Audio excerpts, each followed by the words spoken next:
Біздер дәстүр деп айтамыз ғой, сол дәстүр деп қоямыз. мынандай нәрсе бар да, мысалы, халықтарда бір нәрсе, мысалы, жаңағыдай намаздан кейін тұрып амандасу деген сияқты үрдіс қалыптастырды. Дәл сол үрдісті қалыптастырған жамағаттар оның сүннет емес, бәлкім сол жамағаттар үрдіс қылып қалыптастырғандығы, бір-біріне мейірімділік етісу үшін, бір-біріне әйтеуір амандасу үшін, бір-біріне қолдарын ұстаған кезде сауаптар жазылып, күнәлар ағылу үшін қалыптастырды. Бірақ арадан 10 жыл өтті, 20 жыл өтті, 30 жыл өтті, 40 жыл өтті, 100 жыл өткеннен кейін, уже ол жердегі жамағаттардың көзі жоқ о жерде. Кейінгі адамдар оны діннен деп ойлап қалмау керек та, оны ше. Ана жердегі адамдар өзінен кейін оны неғып кету керек, айтып кету керек. Бұл негізінде сүннет амал емес. Бұл осы мұсылмандардың бір-біріне деген махаббатын оятуымыз үшін, бір-біріне деген сүйіспеншілікті оятуымыз үшін біздің өзіміздің жасаған дүниеміз. Иншалла, Аллахтан бұны сауап үміт етеміз.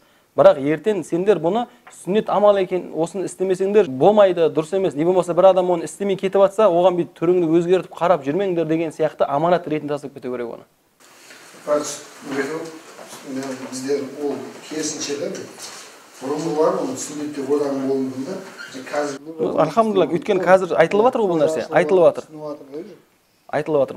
Мәселен, намаздан кейінгі бәріміздің отырып, имам артқа қарап отырып, тәсбих тартуы. Не болмаса Құран оқып, дұға қылуы. Бұл нәрселер именно пайғамбар саллаллаху дәл осылай істеді, сахабалар дәл осылай істеді деген сөз емес.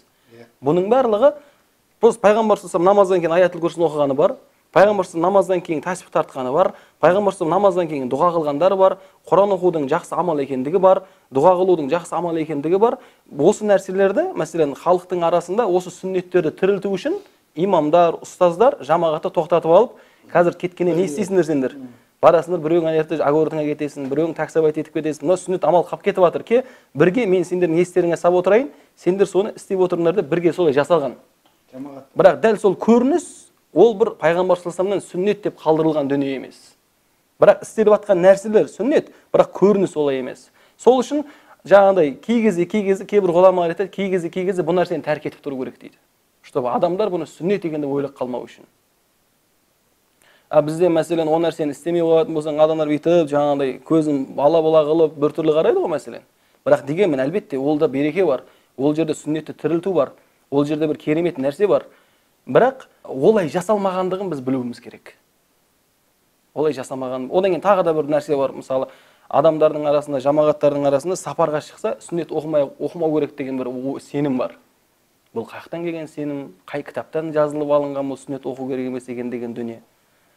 Сапарға шыққан кезде Аллах тағаланың фарызылған 4 рәкат фарызы 2-ге қысқарады. Ол дұрыс, 2-ге қысқарады. Бірақ сүннет намаздар тәрк ету деген нәрсе, сапарда шықтың ба, сүннет намазды оқымайсың деген дүние сөз емес ол. Пайғамбарымыз, парызда қысқарту ғана бар, болды. Пайғамбарымыз саллаллаху алейхи вассалам сапарға шыққан кезде нәпіл намаздар оқыды ма, оқымады ма? Түйесінің үстінде кетіп жатып. Духа намаздар сияқты, 2 рәкат сапар намаздар сияқты, нәпіл намаздар сияқты намазы түйесінің үстінде кетіп, түйе қай қарай кетіп жатса, үстінде отырып алып, сол жолда не қылды ол кісі? Оқыды. Енді сүннет намаздар мен нәпіл намаздардың дәрежесі қайсы биік тұрады? Сүннет намаздар биік тұрады. Нәпіл намазды пайғамбар сапарда оқыған болса, не үшін сүннетті тәрк етеміз біз? Ол қашан айтылған? Қашан мәселен сапарда сен асығыссың, бір жерге асығып тұрсың, не болмаса сен көшеде тұруға сенде мүмкіншілігі жоқ, ертарақ көлікке отыру керек, не болмаса көлік жүріп кетіп жатыр, сол кезде сүннетті о жерде оқымай ақ қою мүмкіндігің бар сенде. Сол кезде сен не қыласың, оны тәрк етуіңе болады. Бірақ ол деген сөз жайбарақат, беймарал кезіңде, ешқандай бір жұмысың жоқ кезіңде, жаңағы не болса бір осындай сияқты демалыс орындарға шыққан кезде тастау деген сөзді білдірмейді. Неге сүннет намаз керек бізге? Сүннет намаз неге керек бізге? Міне, фарыздың қателіктерін толықтыру үшін. Мысалы, қазір бір құптан намазын оқыдық, 4 рәкат фарызын оқыдық, мәселен, например, дейік, 2 рәкат қылып қысқартып оқыдық. Соның ішінде жаңағыдай ол қателіктер болатын болса, ол немен толықтырылады? Одан кейін сүннетпен толықтырылады ол. Сол үшін де біздің ғұламаларымыз, біздің имамдарымыз, біздің үлкендеріміз тәсбих тартудан алдын сүннет намазды оқуды тарғип қылған. Мәселен, кейбір кісілер бірінші тәсбих тартып кейін сүннет оқимыз дейді ғой. Онда да проблема жоқ. Бірақ неге біз сүннетті бірінші қойып, тәсбихті кейін қоямыз? Өйткені мен тәсбих тартып болам деген кезде сүннетке үлгере алмай өліп кетуі мүмкін. Дұрыс па? Ал егерде мен сүннетті істемей кететін болсам, именно сол намазымда жаңағыдай нұқсан болатын болса, оны толықтыратын менде не бар? Сол үшін біздер дәрежемен дәреже қылып, бірінші фарыз кетті ма, сразу неге қоямыз? Сүннет оқып аламыз. Олай істегендігі жайында пайғамбар саллаллаху алейхи әсерлер келе ме? Иә, келеді. Пайғамбар саллаллаху алейхи бірде артынша сүннетін оқыған болса, бірде артынша тәсбих тартқан. Онда тұрған ешқандай проблема жоқ. Но ғұламалар қайсысын алдына қояды? Дәрежесіне қарап. Тәсбихтің дәрежесі жоғары ма? Намаздың дәрежесі жоғары ма? Намаздың. Сондай болса, онда бірінші біз дәрежесі жоғарысын орындайық, намазын орындайық. Кейін не қыла береміз? Тәсбихтар тарта береміз деген сияқты. Ал жалпы сүннет намазды оқу ол адамға міндетті нәрсе емес. Түсінесіз ба? Мәселен, шариғатта бір фарыз деген нәрсе болады, уәжіп деген нәрсе болады, сүннет деген нәрсе болады, иә? Одан кейін мустахаб деген нәрсе болады, мубах деген нәрсе болады. Жалпы өзіміз білетін. Фарызды әрқайсымыздың орындау не? Міндет. Егерде орындамасақ, күнәһар боламыз, мойындамасақ не боламыз?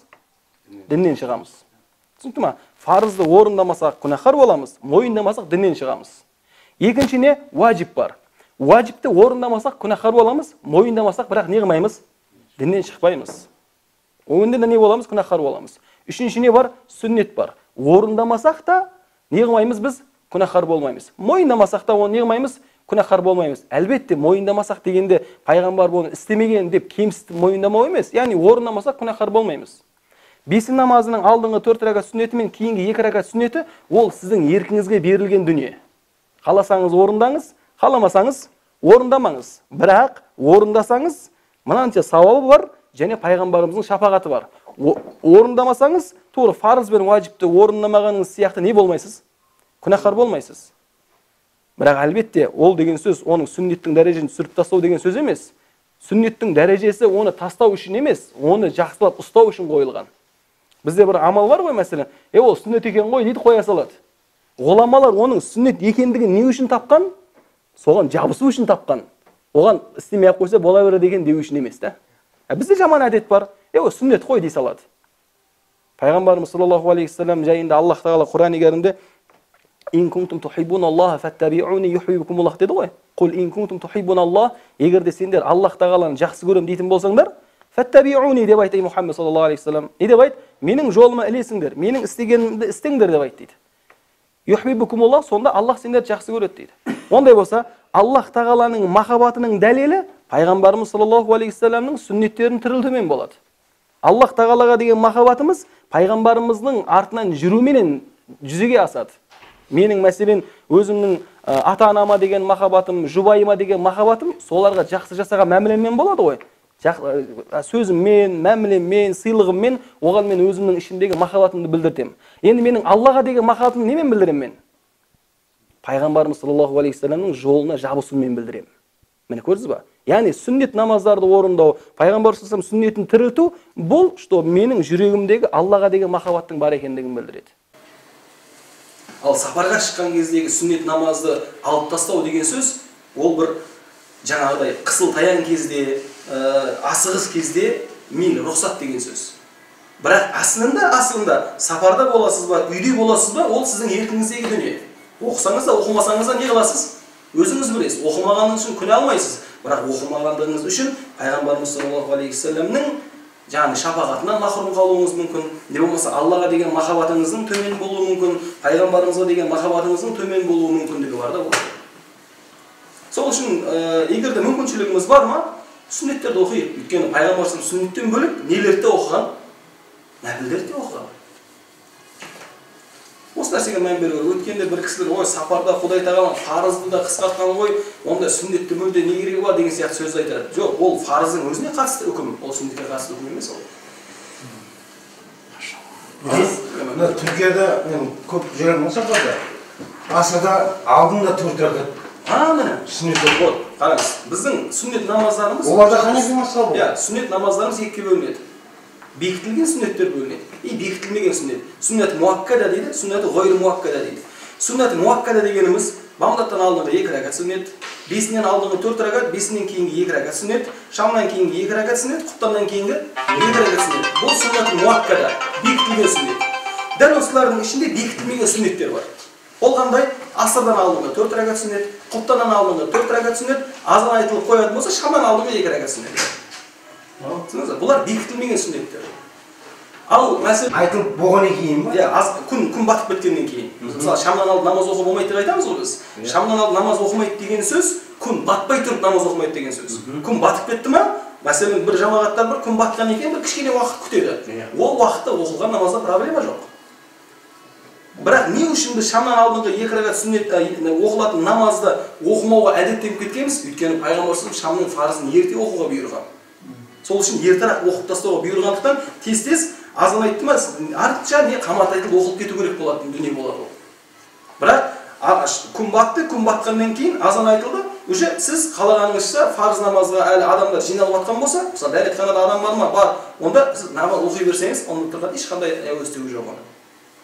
Ал бекітілмеген сүннет деген жол. Ғасырдан алдыңғы 4 рәкат сүннет, бұл бекітілмеген сүннет. Құптаннан алдыңғы 4 рәкат сүннет бар. Жаңағыдай шамның алдында оқысаңыз болатын 4 рәкат сүннет бар. Бесінен кейінгі намазды 4 рәкат қылып оқысаңыз болады. Жалпы айтқанда. Бұлар просто бекітілмеген сүннеттер дейді. Бекітілген сүннет пен бекітілмеген сүннеттің айырмашылығы не? Екеуін де пайғамбарымыз істеген болса деген сұрақ туындайды. Мәселен, сүннет деп жатырық та, бекітілген сүннеттер айтып отырық, бекітілмеген сүннет айтып жатырық. Не айырмашылығы бар? Екеуі де сүннет қой ақыры. Неге бұлай бөлінсе? Бұлар пайғамбарымыз саллаллаху алейхи вассаламның ол нәрселерге көп істеп істемеуіне байланысты. Фарыз білесіздер, бұл Аллахтан келген бұйрық. Ал одан кейінгі уажиптер бұл сүннеттен пайда болады. Пайғамбарымыздың амалдарынан пайда болады.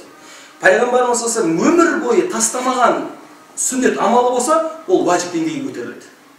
Түсінікті ма? Ол фарыз бола алмайды. Неге фарыз болмайды? Өйткені ол Аллах Тағала тарапынан бұйырылған дүние емес.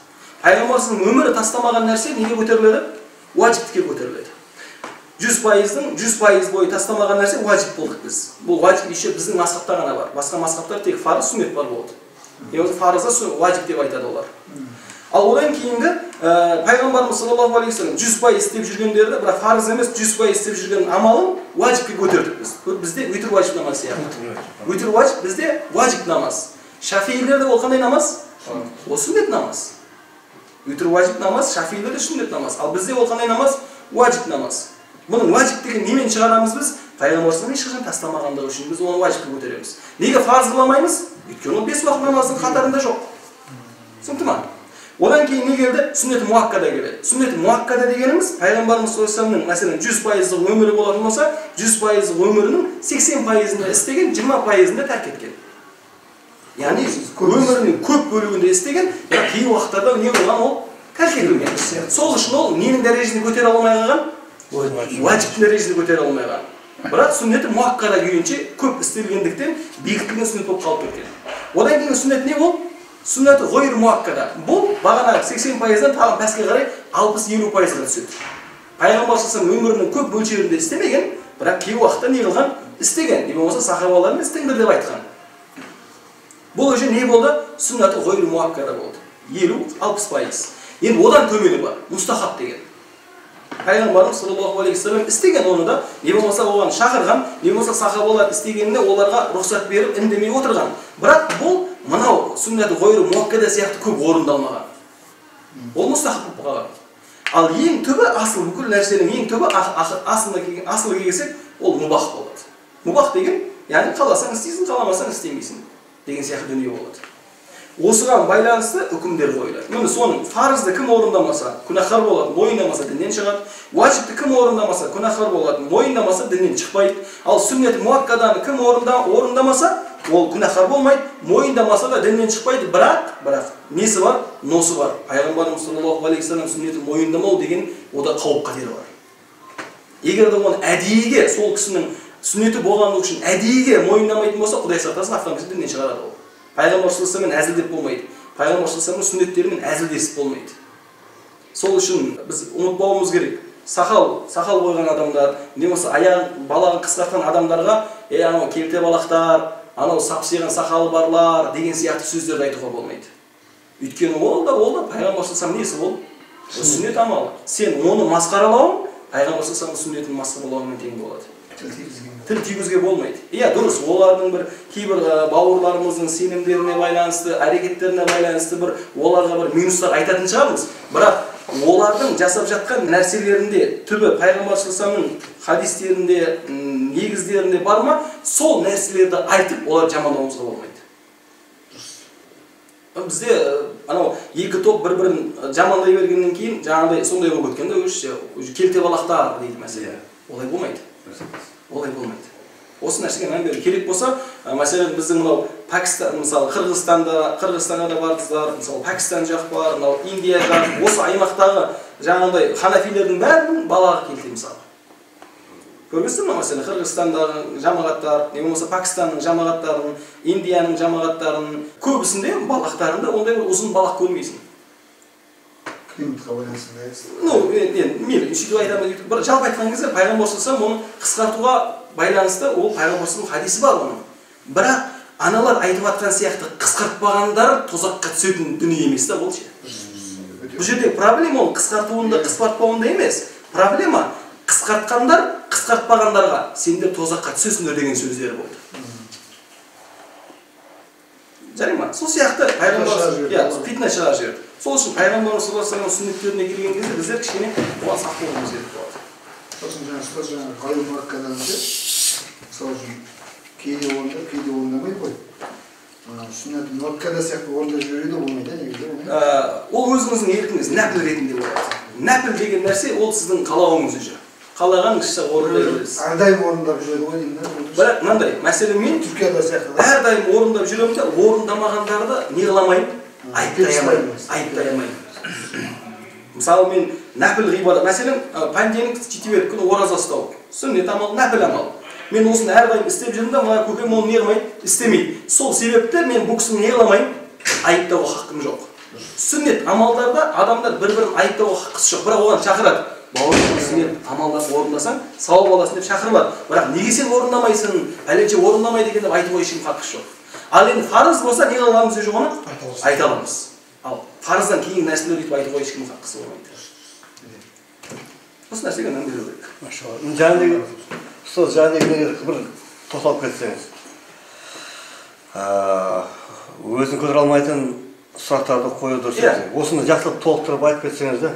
Біраз естімей қалды жаңағы. Өзін көтере алмайтын сұрақтар дегенде мәселен пайғамбар саллаллаху сахабаларына қарайтын болсақ, ол кісілер сұрақ қоятын болған. Бірақ сұрақтары қалай болады? Сұрақтары: "Я Расулаллах, мені жәннатқа апаратын, тозақтан ұзақтататын" деген нәрселерді сұрайды. Не болмаса: "Я Расулаллах, ең жақсы амал қайсы?" деген сұрақ сұрайды. Ана біреу: "Я Расулаллах, маған бір нәрсе үйрет, мен сол нәрсемен жәннатқа кіріп кетейін." Бәрі сұрақтар сондай.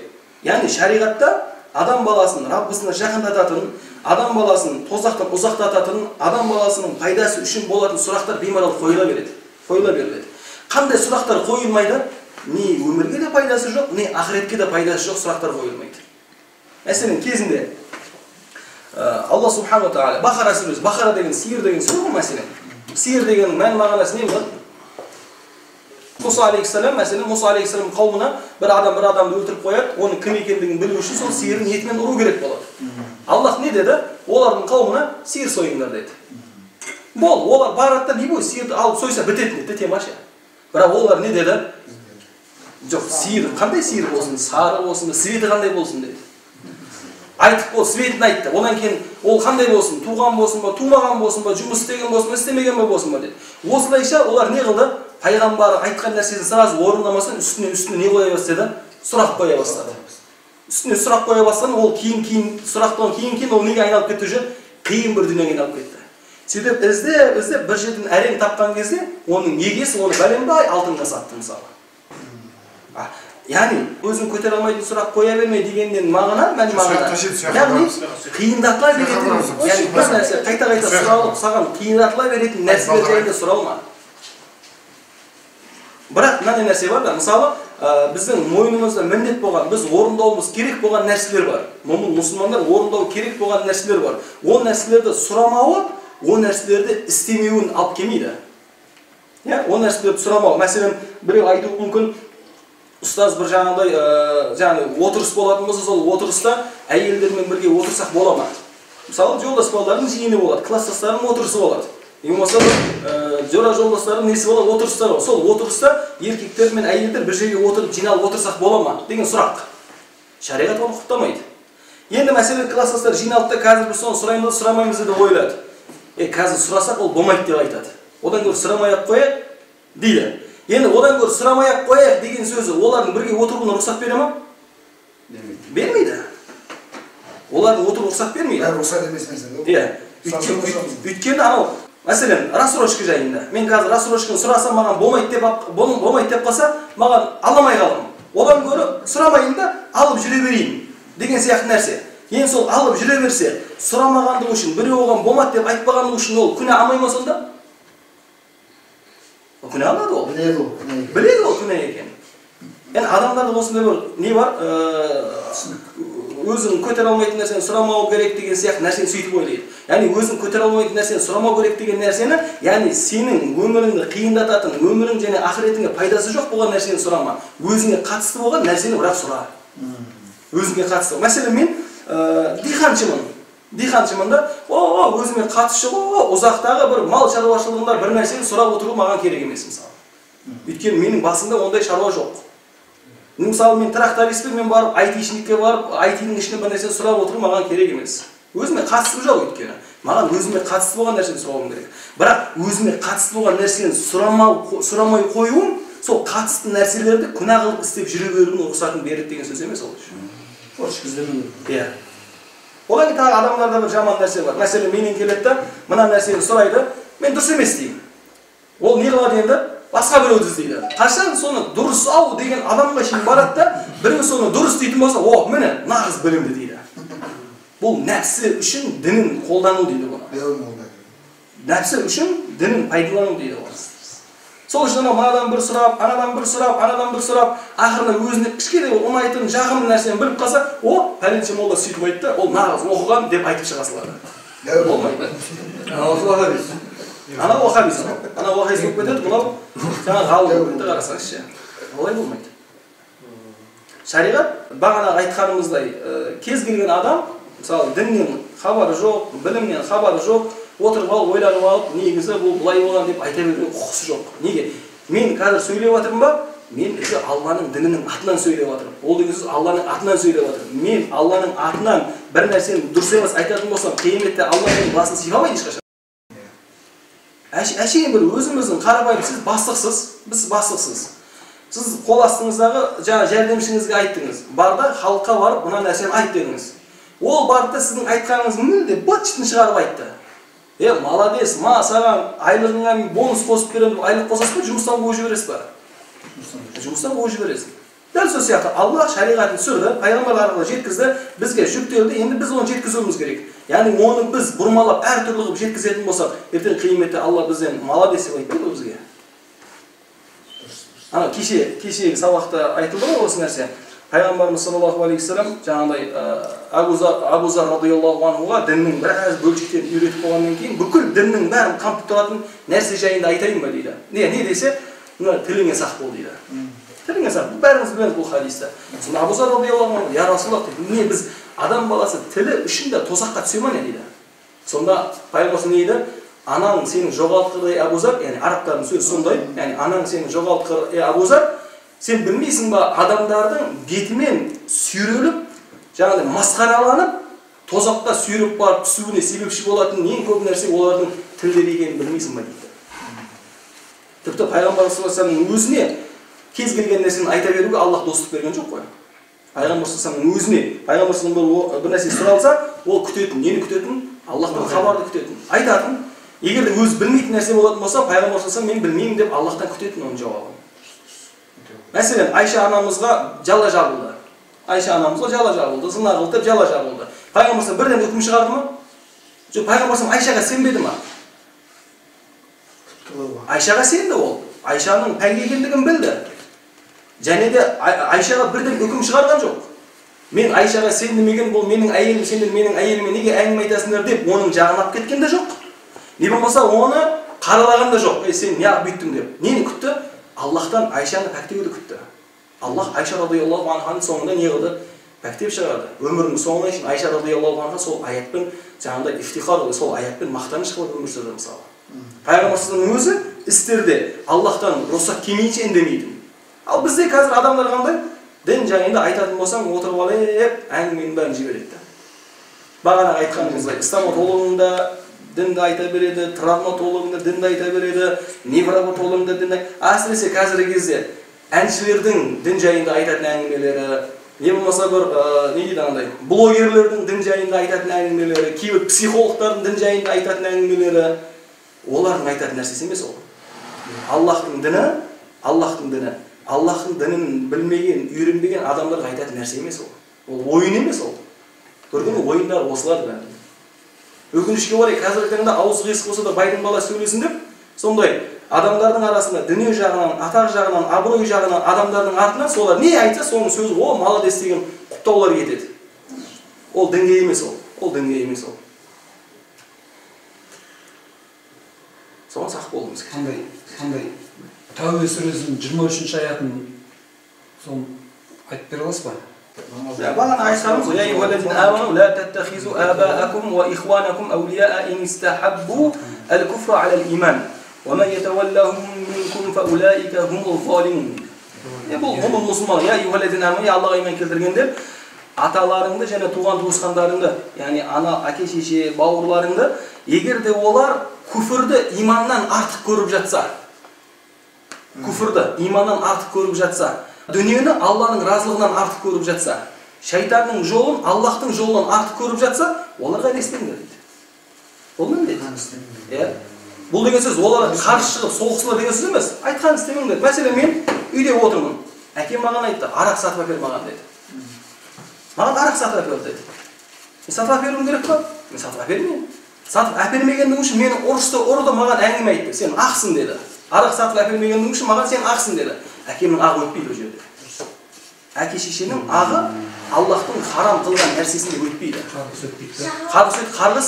Қарғыс, мәселен, бір ата-ана баласына қарғыс айтты. Бір ата-ана баласына қарғыс айтты. Ол қызды балаға жұқтыратын кім? Аллах тағала.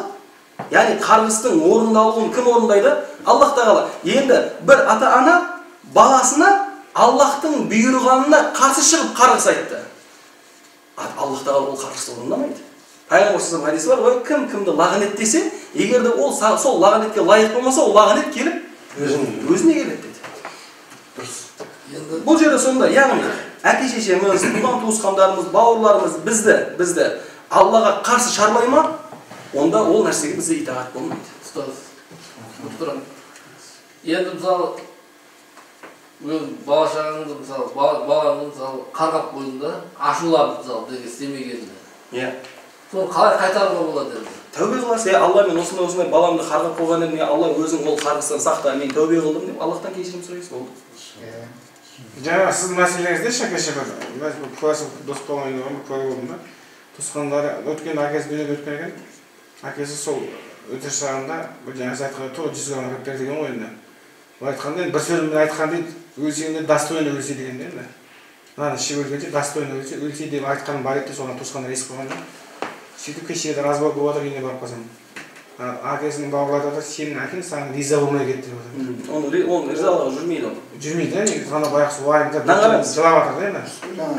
Үкім Аллахтікі тұрады. Аллахтікі тұрады. Одан кейін пайғамбардікі тұрады. Болды. Осы екеуі дейік, шариғи үкім дейік. Одан кейін ата-ана құрметтеу. Ата-ананың дәрежесін кім көтерген негізі? Алла көтерген. Енді Аллаға қарсы шыққан ата-ананың дәрежесін қалай көтереді Алла? Бірақ бір нәрсе бар.